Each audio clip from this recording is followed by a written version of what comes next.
Funding for Off 90 is provided in part by the Minnesota Arts and Cultural Heritage Fund and the citizens of Minnesota.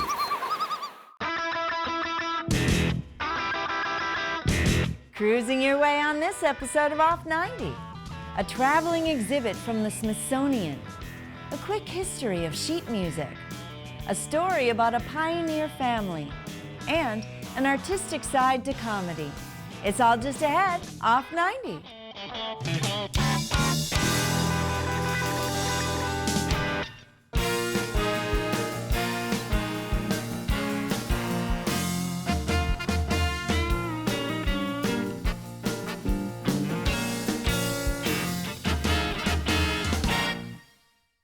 Hi, I'm Barbara Keith. Thanks for joining me on this episode of Off 90. Waterways is a traveling exhibit sponsored by the Smithsonian. It reveals the central nature of water in our lives. We caught up with the exhibit at the Treaty Site History Center in St. Peter.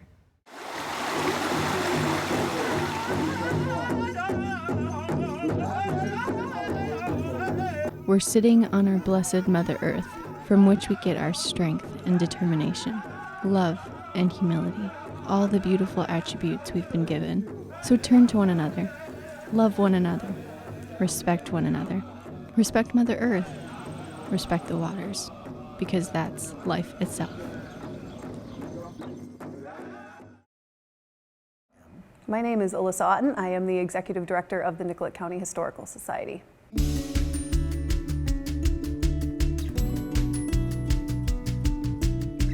The Minnesota Humanities Center was given the opportunity to host this Waterways exhibition, which is through the Smithsonian's Museums on Main Street organization, or this project that they do where they create exhibits that then are loaned out to various states and different communities within that state.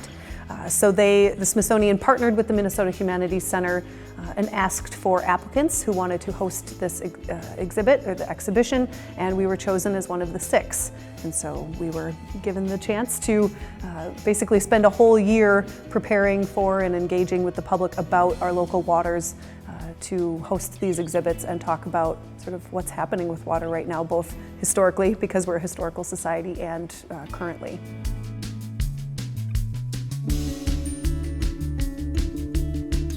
There were a lot of people who applied, a lot of organizations who were interested, but I think the story that we have here with the Minnesota River and sort of the glacial history and all those river miles that we have, that agriculture is big here, and that plays a major part in river health and all of that. And with the Swan Lake system, I think that was probably one of the bigger reasons, or those were some of the bigger reasons that we were chosen.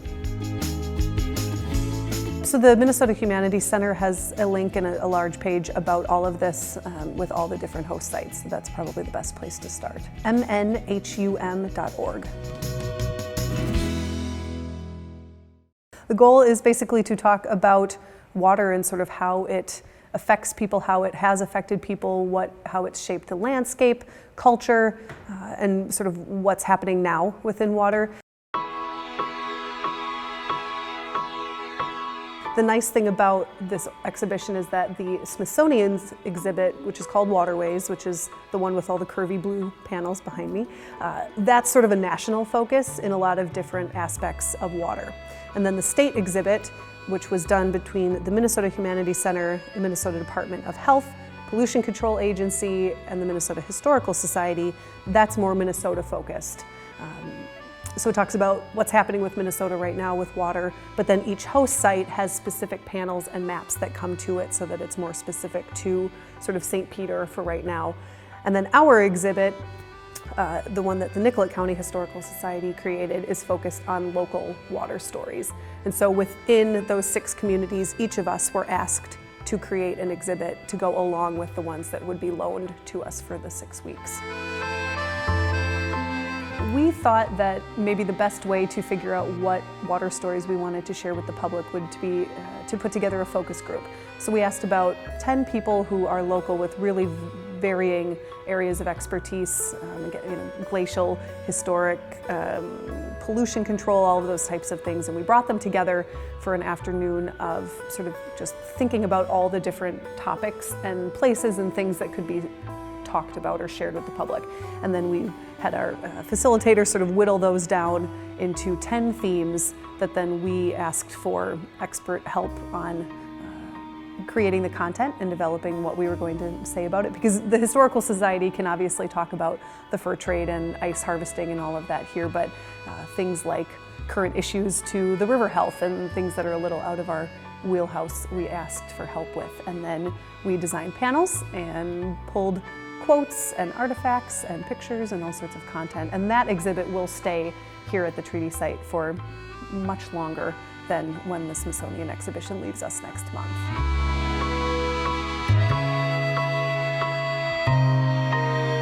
I think the point is to talk about sort of what used to be here, what the sort of the cycle that water has gone through over the last few hundreds of years, because we're a historical society, so we want people to know sort of how we got to where we are today, because that's a big part of what we do.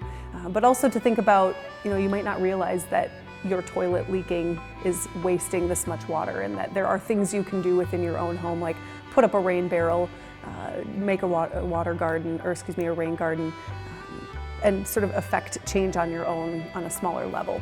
I think the neat thing is that this is giving, specifically for the Nicollet County Historical Society, it's giving us an opportunity to explore stories and histories that we don't always talk about.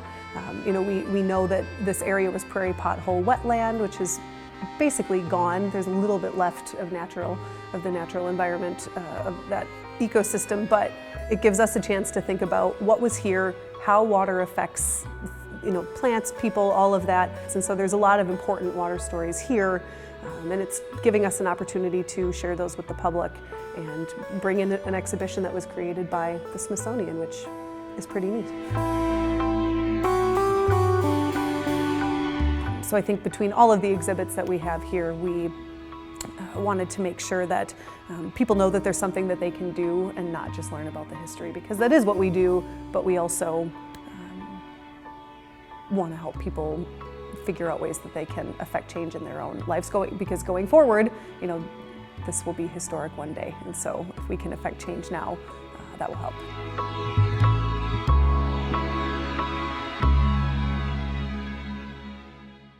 The Smithsonian name carries a lot of weight, so I think people are excited to come check out something that the Smithsonian created that's in their backyard. So we've seen a really good response from people, and again, things that they don't normally think about when they're going to visit a historical society, and sort of water and what's going on with our world and water. So it's been really great. We'll be sad to see it leave.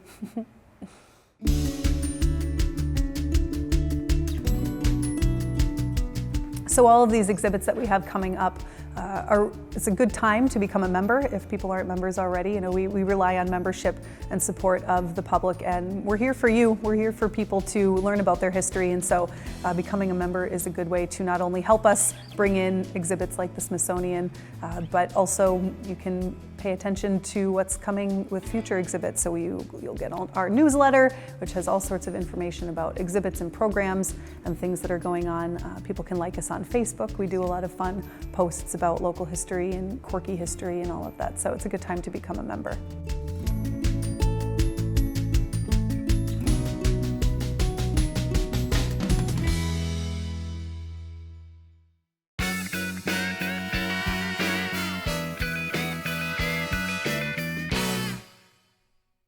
In 1947, two brothers and one of their friends started Hal Leonard, the sheet music publishing company in Winona. Since its humble beginnings, Hal Leonard has become the largest sheet music company in the world.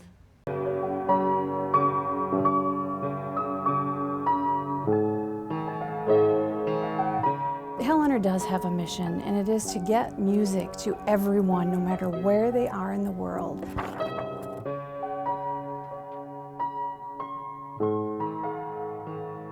It brings you up, it brings you down, it makes you happy, it can lift your spirits.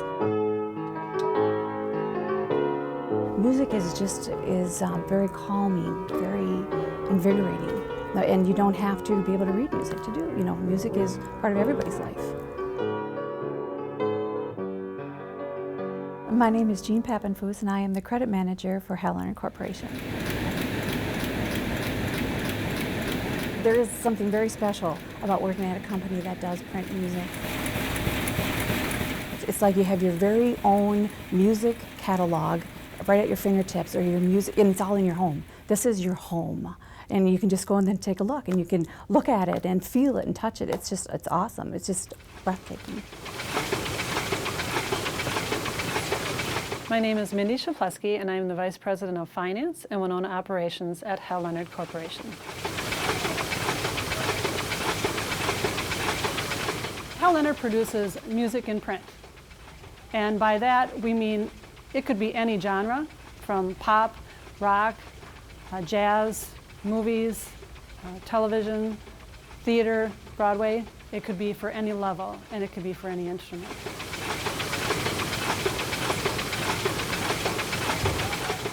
Hal Leonard was a popular dance band formed in the 1930s by Harold Hal Edstrom, Everett Leonard Edstrom, and Roger Busticker. And the Edstrom's father was not fond of his name being associated with a band at the time. So what they did is they used two of their names, and it became Hal for Harold, and Ev's middle name was Leonard, so the band was named Hal Leonard. They performed in Winona and the surrounding areas until they ultimately broke up, which resulted in the formation of Hal Leonard, the music print company.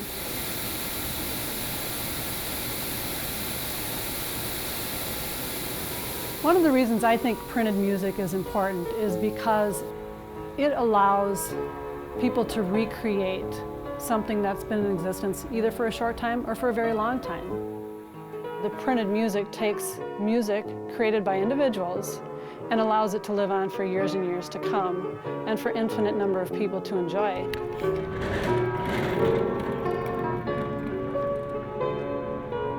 Our roots are here. We were started here. And we were started here by residents that were originally from Winona. And we've stayed here. We've gone from being a very small local company to being an international, highly successful company. And Hal Leonard has not lost the importance of our Winona connection. We have 3 facilities in the Winona, Minnesota location. Production, distribution, warehousing, and administrative functions are located in Winona. In Milwaukee, we have business affairs, product development, sales, and marketing.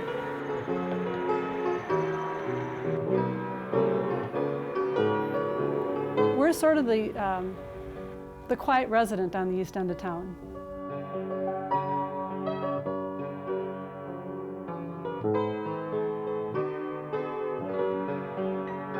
Although I think most musicians easily recognize the Hal Leonard name, it's safe to say that a vast majority of Winona residents do not realize that we're located right in their backyard.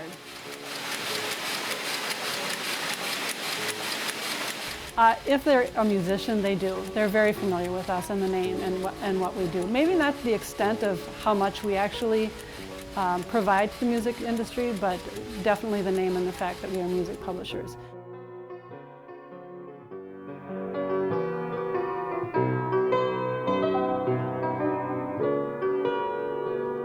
Music is a part of everybody's life. Music is around us. Music is within us. Music comes from your heart. Music comes from your soul, and everybody has it.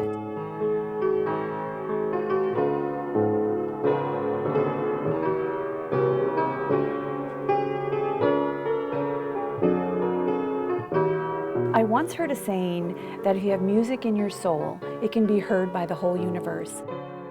And I am proud that Winona is part of that.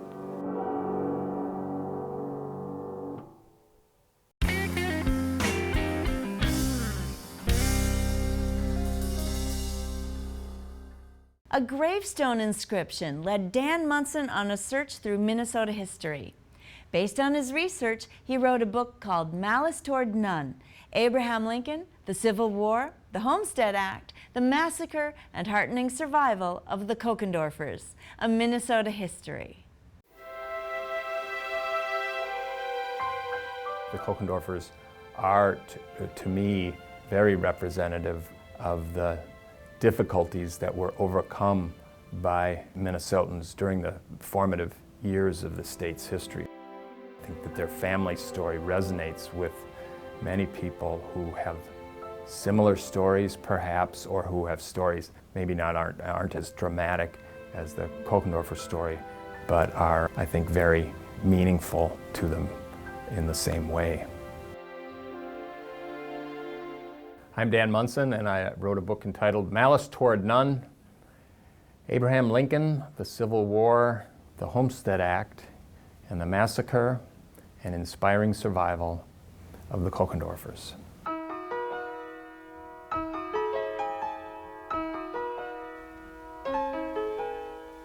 I saw Abraham Lincoln as a pivotal figure throughout the history that surrounded the Kochendorfers, both because he was a lawyer in Illinois, very close to where the Kochendorfers were living in the mid-1850s, and he was the inspiration, the driving force behind the events that triggered the Civil War and the Homestead Act, which then resulted in the Kochendorfers taking up farming again near Redwood Falls. The book tells the story of the Kochendorfer family of Minnesota as their family story intersected with American history in the 1850s and 60s. And then later it tells the story of how well the survivors, the family, took care of one another and took care of the tremendous legacy that their surviving ancestors left them. Over a Memorial Day weekend, I was at Oakland Cemetery, which is the oldest cemetery in Minnesota, very near the state capitol, visiting some of the grave sites of my ancestors on my father's side. On the east side of the cemetery, there's a gravestone which reads Kochendorfer, and there are three names there: Johann, 38, Catherine, 36, and Sarah, 3 years old. The inscription beneath what reads, "Victims of Redwood Falls Massacre, August 1862. But then I began later to ask myself the question, how is it that they came to be buried here at Oakland Cemetery, which is a good 100 miles from Redwood Falls? And I Googled the name. I learned a little, just enough to get me more interested. And then I went down to the Minnesota History Center and asked the nice people there if there was any information there on the Kochendorfers. And sure enough, there is a privately published pamphlet or booklet detailing the family story. The Kochendorfer family immigrated from Germany in the late 1840s.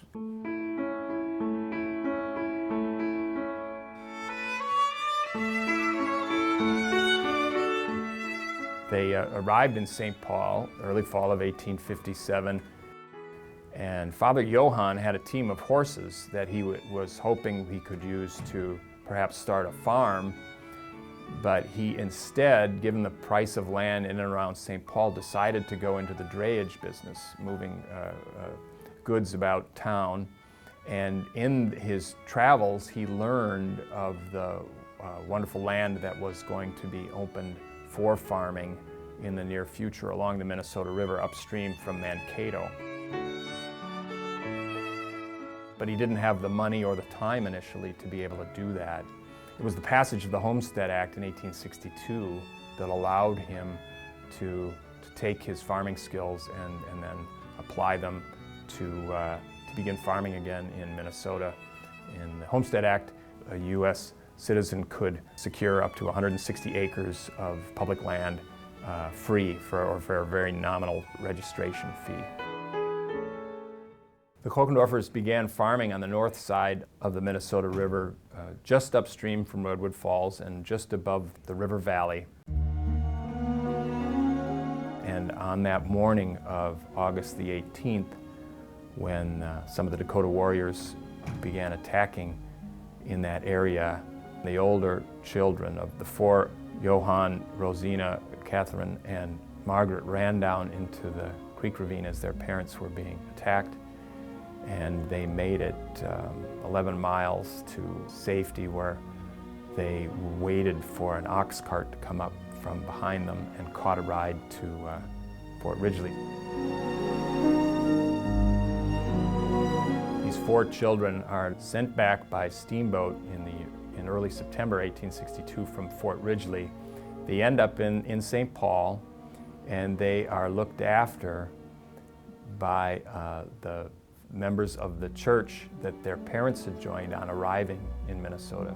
Those 4 children, when they landed on the St. Paul landing, were orphans in the center of a continent. Those 4 orphan children who were put with families in the St. Paul area in 1863 grew to adulthood and all started families themselves. The oldest son brought the remains of a father, a mother, and a small child back to St. Paul and had them reinterred at Oakland Cemetery, July the 8th, 1891. The detailed genealogy that is now kept by the family lists 1,000 or so descendants of those 4 children that were orphaned by those events in 1862. In my opinion, the family's success and the aid and comfort that was provided to them in very difficult circumstances in those days is a real testament to the good sense and charity of the people of Minnesota. I'm happy with the book. I think it appeals to different readers on different levels. It's not a purely history book written for historians. You'll learn some history as you read it, but it's the family story that I think carries your interest through, and that's the thing that's been so heartening to me as a writer, is that people who don't normally like to read history say that the book carried their interest quite well throughout because they wanted to follow the family story.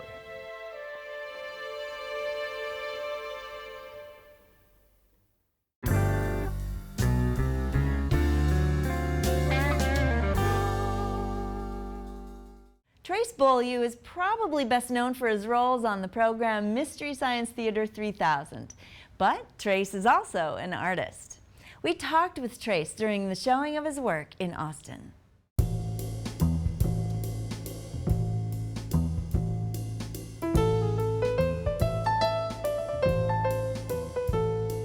It's very personal, and this was all made without wanting to show it to people, and this is the first time in about 12 years that I have shown it. But thank you all for coming today. This is really great. I didn't expect such a big turnout, but I know it is raining and it's dry in here, so it was nice of you to come.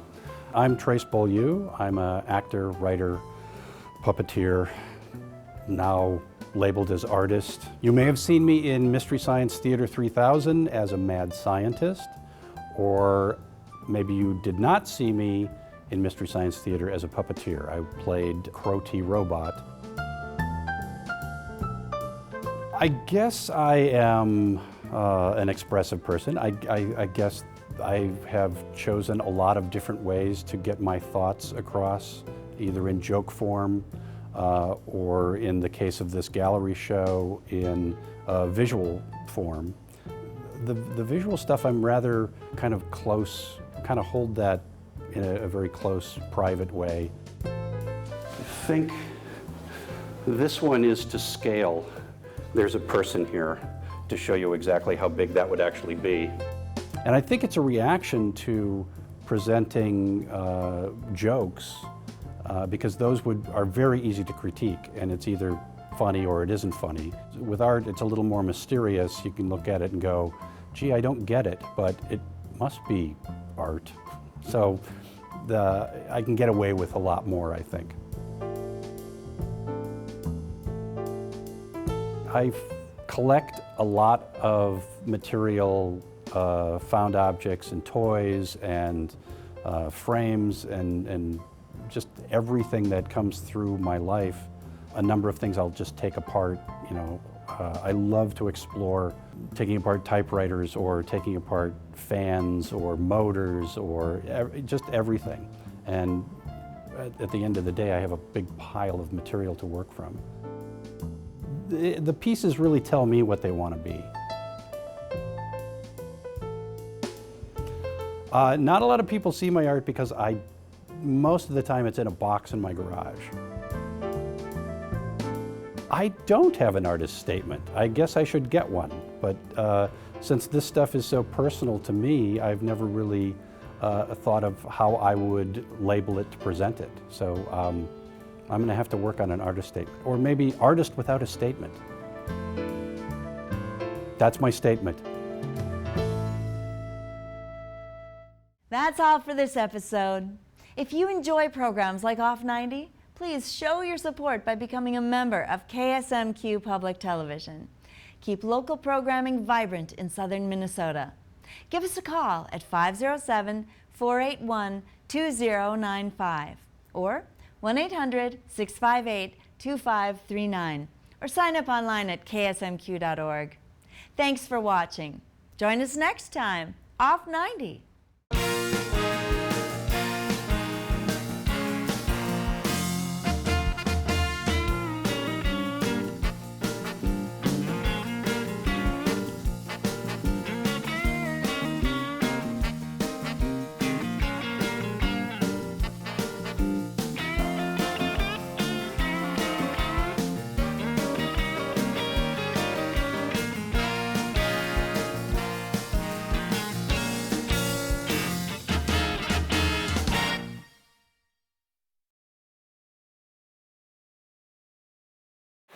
Funding for Off 90 is provided in part by the Minnesota Arts and Cultural Heritage Fund and the citizens of Minnesota.